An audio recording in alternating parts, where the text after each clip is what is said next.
తాడేపల్లిగూడెం వైఎస్ఆర్సీపీలో గందరగోళం నెలకొన్నట్టు ప్రచారం సాగుతోంది. మాజీ మంత్రి కొట్టు సత్యనారాయణ తాడేపల్లిగూడెం నియోజకవర్గంలో పార్టీ విషయంలో పట్టించుకోవడం లేదు, అంటిముట్టినట్టు వ్యవహరిస్తున్నారు. కార్యకర్తలు ఆయన తీరుతో విసిగిపోయారు. విసిగిపోయిన కారణంగా కూటమి పార్టీల్లోకి వలసబోతున్నారు. పార్టీ ప్రారంభం నుంచి ఉన్నటువంటి కార్యకర్తలు, నాయకులు కొట్టు సత్యనారాయణ తీరుతో విసిగి వేసారిపోయి కూటమి పార్టీల్లోకి వెళ్ళిపోతుంటే కనీసం పట్టించుకోవడం లేదు, వారిని ఆపే ప్రయత్నం చేయలేదు. తానుంటే చాలు, మిగిలిన వారు ఎవరు ఉండాల్సిన అవసరం లేదు, తానే పార్టీ నడుపుతానన్నట్టుగా ఆయన వ్యవహారం ఉందని అక్కడ రాజకీయ వర్గాల్లో చర్చ సాగుతుంది. కొట్టు సత్యనారాయణ అధికారంలో ఉన్నప్పుడు కూడా పార్టీ కార్యకర్తలను పట్టించుకోలేదనే ఆరోపణలు ఉన్నాయి. ఆయనకు వ్యతిరేకంగా ఒక వర్గం గతంలోనే సమావేశమై అధిష్టానానికి ఆయన పైన ఫిర్యాదు చేసింది.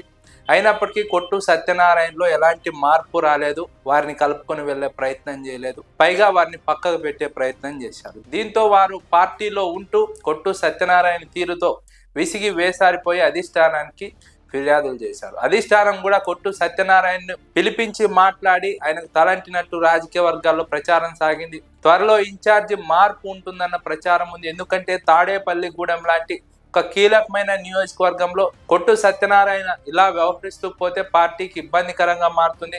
కార్యకర్తలు ఒక్కొక్కరుగా పార్టీని వీడుతున్నారు.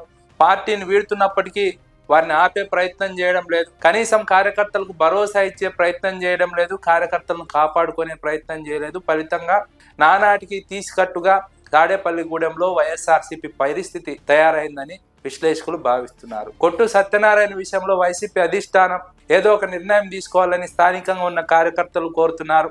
లేదంటే పార్టీ మునిగిపోయే నావ కింద మారిపోతుంది. తాడేపల్లిగూడెం నియోజకవర్గంలో కొట్టు సత్యనారాయణ వ్యవహార శైలి కారణంగా అక్కడ తీవ్రంగా పార్టీ దెబ్బతింది. కొట్టు సత్యనారాయణ ఇప్పటికైనా మేలుకొని పార్టీని బలోపేతం చేసే దిశగా చర్యలు తీసుకోవాలి, లేదంటే అధిష్టానమే కొత్త ఇన్ఛార్జీని నియమించాలని స్థానికంగా ఉన్నటువంటి కార్యకర్తలు కోరుతున్నారు. ఇప్పటికే చాలా మంది స్థానిక నాయకులు వచ్చే ఎన్నికల్లో పోటీ చేయడానికి సిద్ధంగా ఉన్నారు. ఇన్ఛార్జి పదవి కోసం పోటీ పడుతున్నారు. అధిష్టానంతో తమ అభ్యర్థిత్వం గురించి ఇప్పటికే వారు కీలకమైనటువంటి చర్చలు జరిపారు. అయితే అధిష్టానం ఆచితూచి వ్యవహరిస్తోంది. అక్కడ స్థానిక పరిస్థితులను, స్థానిక రాజకీయ సమీకరణాలు, సామాజిక సమీకరణాలు వీటన్నిటిని బేరీజు వేసుకొని ఎవరైతే సరైన అభ్యర్థి అవుతారు, ఎవరైతే సరైన ఇన్ఛార్జ్ అవుతారో, ఎవరైతే యాక్టివ్గా పనిచేయగలుగుతారో వారికి అవకాశం ఇవ్వబోతున్నట్టు తెలుస్తోంది. కొట్టు సత్యనారాయణ అధికారంలో ఉన్నప్పుడు కార్యకర్తలను పట్టించుకోలేదు, అధికారం పోయాక కూడా పట్టించుకోలేదు. కాబట్టి తాడేపల్లిగూడెంలో వైఎస్ఆర్సీపీ పరిస్థితి ఇబ్బందికరంగా మారుతోంది. వచ్చే ఎన్నికల్లో గెలవాలంటే చాలా ఇబ్బందికరంగా ఉంటుంది. ఎందుకంటే తాడేపల్లిగూడెంలో ఇప్పటి వరకు జరిగిన 6 ఎన్నికల్లో 6 పార్టీలు గెలిచినటువంటి పరిస్థితి. ఇదే కొట్టు సత్యనారాయణ గతంలో కాంగ్రెస్ నుంచి గెలిచారు, తర్వాత 2019లో వైసీపీ నుంచి గెలిచారు. 6 ఎన్నికల్లో 6 పార్టీలు గెలిచాయంటే అక్కడి ప్రజలు ఎంత విలక్షణమైన తీర్పునిస్తున్నారో గమనించవచ్చు.